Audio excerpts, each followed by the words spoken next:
ఏం మాట నిలబెట్టుకున్నావు సన్యాసి అని నేను అనలేనా? మాట తప్పిన సన్యాసి, మోసం చేసిన సన్యాసి అని 100 సార్లు అనగలుగుతాను నేను. కానీ నాకు సంస్కారం ఉంది. 4 రోజుల్లో 6 గ్యారెంటీలు అమలు చేస్తానని మాట తప్పిన సన్యాసివి నువ్వు కాదా? 4000 పెన్షన్ ఇస్తానని ఓట్లు వేయించుకున్న సన్యాసివి నువ్వు కాదా? 2500 ఇస్తానని అక్క చెల్లెమ్మలను మోసం చేసిన సన్యాసివి నువ్వు కాదా? విద్యార్థులకు 5 లక్షల భరోసా కార్డు ఇస్తానని మోసం చేసిన సన్యాసివి నువ్వు కాదా? ఏడాదిలోగా 2 లక్షల ఉద్యోగాలు ఇస్తానని నిరుద్యోగులను మోసం చేసిన సన్యాసివి నువ్వు కాదా? హరీష్ రావు. ఏం మాట నిలబెట్టుకున్నావు సన్యాసి అని నేను అనరాదు అయింది. నాకు మాట తప్పిన సన్యాసి, మోసం చేసిన సన్యాసి అని 100 సార్లు అనగలుగుతాను నిన్ను. కానీ నాకు సంస్కారం ఉన్నది.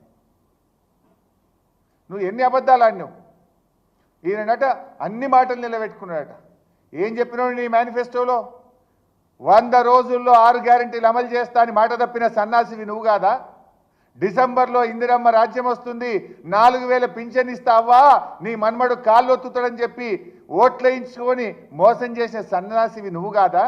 ఇచ్చినవా 4000 పింఛన్? మహిళలకు 2500 రూపాయలు ఇచ్చినవా? 100 రోజుల్లో 2500 రూపాయలు ఇస్తా అని బాండ్ పేపర్ల మీద రాసి అక్క చెల్లెళ్ళ కాళ్ళేళ్ళ పట్టుకొని అధికారంలో కూర్చున్నాక అక్క చెల్లెల్ని మోసం చేసిన సన్యాసివి నువ్వు కాదా? విద్యార్థులకు 5 లక్షల భరోసా కార్డు ఇస్తా అని మోసం చేసిన సన్యాసివి నువ్వు కాదా?